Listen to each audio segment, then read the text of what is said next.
नमस्कार, जय हिंद दोस्तों। स्वागत है आपका हमारे यूट्यूब चैनल DWA में। तो दोस्तों, आज की हमारी क्लास होगी भारतीय अर्थव्यवस्था में गरीबी और बेरोजगारी से। ठीक है, तो चलिए क्लास की शुरुआत करते हैं। जय माँ सरस्वती सदा सहाय। दोस्तों, अगर आप इस चैनल पर पहली बार आए हो तो चैनल को सब्सक्राइब जरूर कर दीजिएगा। चलिए क्लास की शुरुआत करते हैं। पहला प्रश्न हमारा आता है कि भारत में छिपी हुई बेरोजगारी या प्रच्छन्न बेरोजगारी, ठीक है, या यहाँ पर छिपी हुई बेरोजगारी को ही प्रच्छन्न बेरोजगारी कहेंगे। ठीक, मुख्य रूप से संबंधित है। ये आपका मुख्य रूप से किससे संबंधित है? क्या हो जाएगा कि भारत में छिपी हुई बेरोजगारी या प्रच्छन्न बेरोजगारी मुख्य रूप से संबंधित है। इसका क्या उत्तर होगा? कृषि क्षेत्र से, ग्रामीण क्षेत्र से, या फिर शहरी क्षेत्र से, या फिर ए बी दोनों। तो देखिए, इसमें जो आपका छिपी हुई बेरोजगारी है या फिर प्रच्छन्न बेरोजगारी, ये कृषि और ग्रामीण क्षेत्र से संबंधित है। ठीक है, तो इसका उत्तर आपका ऑप्शन डी, ए और बी दोनों हो जाएगा। ठीक है, चलिए अगला प्रश्न हम देखेंगे। अगला प्रश्न हमारा होगा कि भारत में गरीबी रेखा के आकलन के लिए कौन सी समिति की सिफारिशों का पालन किया जा रहा है? देखिए, प्रश्न फिर से पढ़ेंगे कि भारत में गरीबी रेखा के आकलन के लिए कौन सी समिति की सिफारिशों का पालन किया जा रहा है। तो देखिए, केलकर समिति है, देसाई समिति है, तेंदुलकर समिति है, लकड़ावाला समिति है। तो देखिए, इसका उत्तर हो जाएगा लकड़ावाला समिति। ठीक है, चलिए अगला प्रश्न आता है कि भारत में गरीबी रेखा को मापने के लिए उपयोग किए जाने वाला एक निर्वाह कारक इनमें से कौन सा है? तो option A B C D जब पढ़िए, इंटरनेट, परिवहन, शिक्षा, समानता, तो इसमें ऑप्शन सी शिक्षा जो है ये आपका सही उत्तर हो जाएगा, क्योंकि शिक्षा के आधार पर ये गरीबी रेखा को मापने के लिए ये उपयोग किया जाएगा। ठीक है, चलिए अगला प्रश्न आ जाएगा कि भारत में बेरोजगारी के आंकड़े एकत्रित एवं प्रकाशित करता है। कौन करता है? भारत में बेरोजगारी के आंकड़े एकत्रित एवं प्रकाशित कौन करता है? योजना आयोग, वित्त आयोग, यूएनओ? नहीं, ऑप्शन डी NSSO ये आपका एकदम सही उत्तर हो जाएगा। ठीक है, चलिए अगले प्रश्न की बारी आती है कि स्वतंत्रता से पूर्व भारत में दादा भाई नौरोजी की अवधारणा पर चर्चा करने वाले पहले व्यक्ति थे। मतलब कि दादा भाई नौरोजी किस पे चर्चा करने वाले पहले व्यक्ति थे? तो ये इसका आंसर हो जाएगा क्या? गरीबी रेखा। ठीक है, क्या हो जाएगा? गरीबी रेखा। ये 20 रुपए की बात किए थे दादा भाई नौरोजी। ठीक है, चलिए अगला हम प्रश्न पढ़ेंगे कि भारत में छिपी हुई बेरोजगारी का मुख्य लक्षण है। मुख्यतया मतलब कि छिपी हुई बेरोजगारी जो है, ये जो तृतीय क्षेत्र, प्राथमिक क्षेत्र, द्वितीय क्षेत्र, इन इनमें से किसका लक्षण है छिपी हुई बेरोजगारी? तो देखिए, छिपी हुई बेरोजगारी ये प्राथमिक क्षेत्र का है। किसके? क्योंकि ये जो आपका कृषि है, कृषि ये सब प्राथमिक क्षेत्र में तो आता है। कृषि, मछली पालन, ये सारी चीजें आपका प्राथमिक क्षेत्र से ही आता है। इसी में छिपी हुई बेरोजगारी है।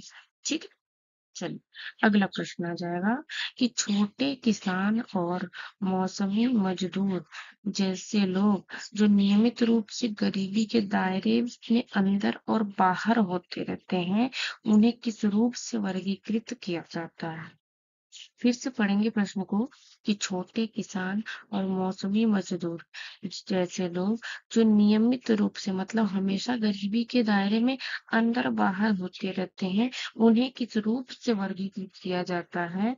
तो इसका उत्तर हो जाएगा कि विलोडन गरीब। विलोडन गरीब इन्हें कहेंगे। ठीक है, क्या कहेंगे? विलोडन गरीब कहेंगे। ठीक है, चलिए अगला प्रश्न आता है। अगला प्रश्न होगा कि वर्ष के अधिकांश हिस्से में बेरोजगार रहने वाले व्यक्तियों की संख्या को कहा जाता है? क्या हो जाएगा कि वर्ष के अधिकांश हिस्से में बेरोजगार रहने वाले व्यक्तियों की संख्या को कहा जाता है सामान्य स्थिति बेरोजगारी। ठीक है, क्या कहेंगे कि सामान्य स्थिति बेरोजगारी। ओके, चलिए अगला प्रश्न आपका आता है। क्या होगा प्रश्न कि कृषि में बेरोजगारी का स्वरूप देखने को मिलता है।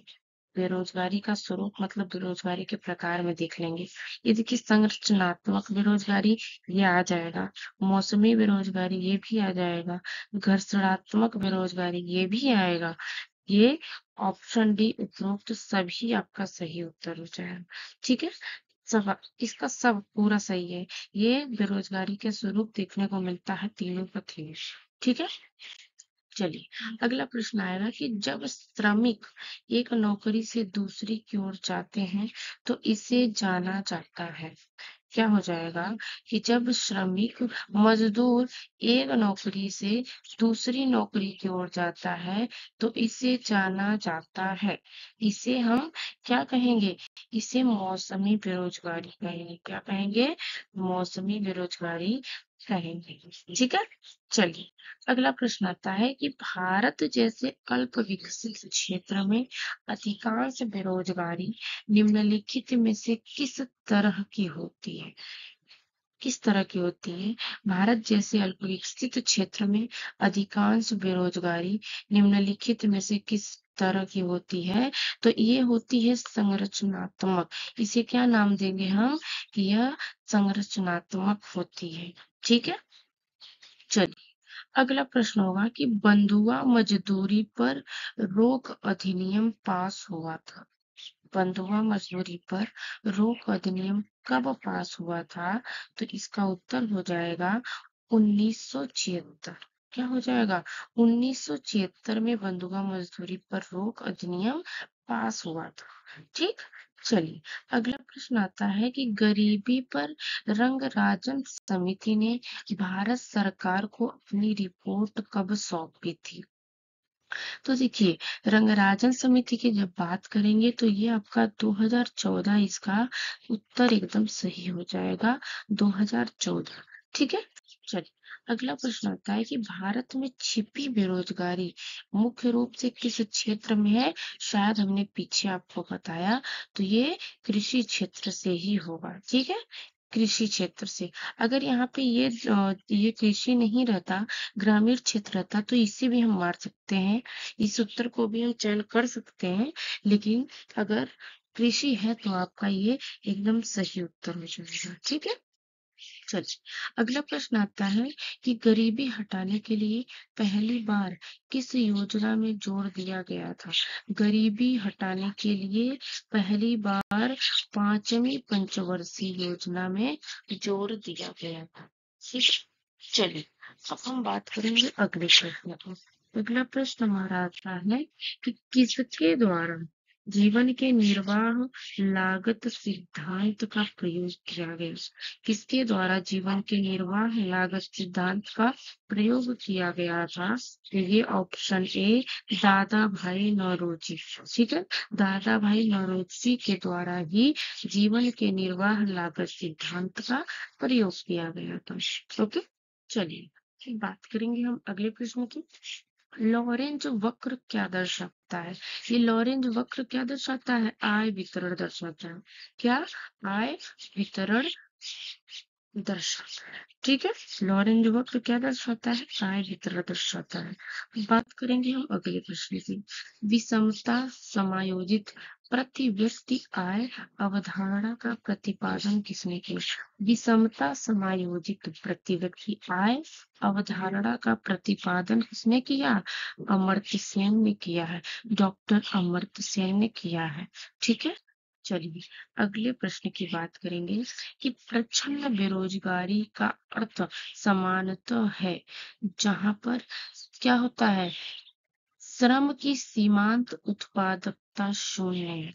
प्रच्छन्न बेरोजगारी या फिर छिपी हुई बेरोजगारी दोनों एक ही नाम है। यहाँ पे होता क्या है कि श्रम की सीमांत उत्पादकता शून्य हो जाती है। ठीक है, चलिए अगले प्रश्न की बात करेंगे।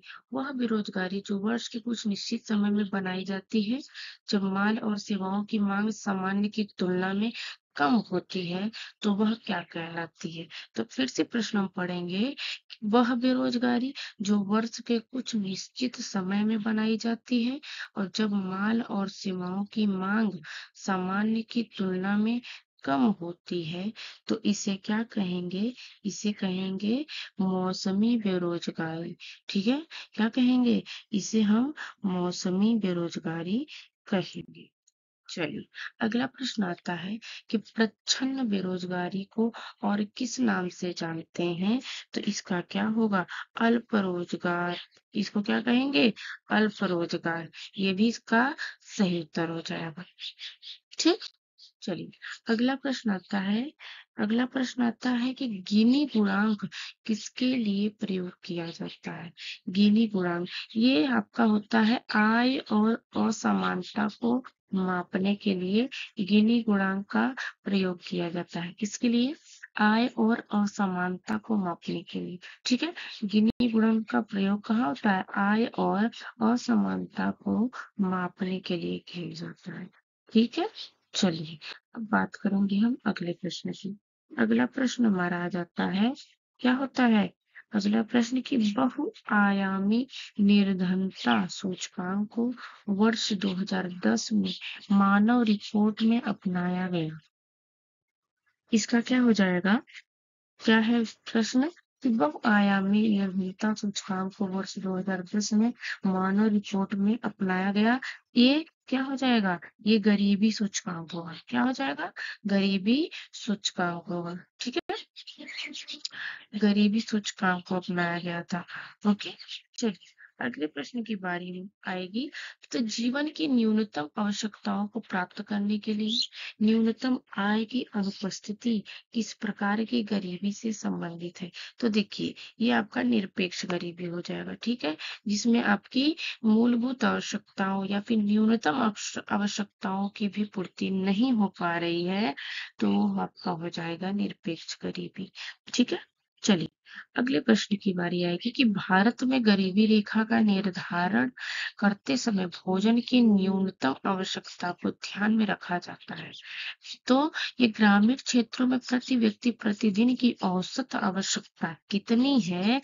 तो ये आपका 2400 कैलोरी हो जाएगा। यहीं पे शहर की बात करेंगे तो ये आपका 2100 कैलोरी हो जाएगा। ठीक है, क्या है कि भारत में गरीबी रेखा का निर्धारण करते समय अगर भोजन की न्यूनतम आवश्यकताओं को ध्यान में रखा जाए तो ग्रामीण क्षेत्रों में प्रति व्यक्ति प्रतिदिन की औसत आवश्यकता क्या है? 2400 कैलोरी है। ठीक है, चलिए अब बात करेंगे हम अगले प्रश्न की। भारत में काम के बदले अनाज कार्यक्रम किस वर्ष शुरू किया गया था? काम के बदले अनाज कार्यक्रम, तो इसका उत्तर हो जाएगा कि 2004। ठीक है, क्या होगा? 2004 में।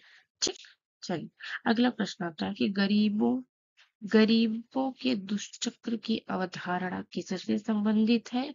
तो अगर आपके ऑप्शन में नरक से है तो यही सही उत्तर हो जाएगा। ठीक है, कि गरीबी का दुष्चक्र या गरीबों का दुष्चक्र की अवधारणा किससे संबंधित है? तो नरक से संबंधित है। ठीक है, चलिए अब बात करेंगे हम अगले प्रश्न की। निम्नलिखित में से कौन भारत में गरीबी रेखा को निश्चित करता है? तो देखिए गरीबी रेखा को निश्चित योजना आयोग या फिर अब नीति आयोग, यही इसका सही उत्तर हो जाएगा। ठीक है, चलिए अगला प्रश्न आता है कि हेड काउंट रेशियो या फिर हेड काउंट अनुपात का संबंध किससे है? तो इसका संबंध किससे है? गरीबी रेखा से है। ठीक है, इसका संबंध किससे है? गरीबी रेखा से है। ओके, तो दोस्तों आपकी क्लास होती है यहीं पे समाप्त। अगर आपको क्लास पसंद आई हो तो क्लास को लाइक करेंगे और सबको शेयर करेंगे, और चैनल पे अगर पहली बार आए हो तो चैनल को सब्सक्राइब जरूर करिएगा। ठीक है, चलिए मिलते हैं आपसे अगली क्लास में। Thank you.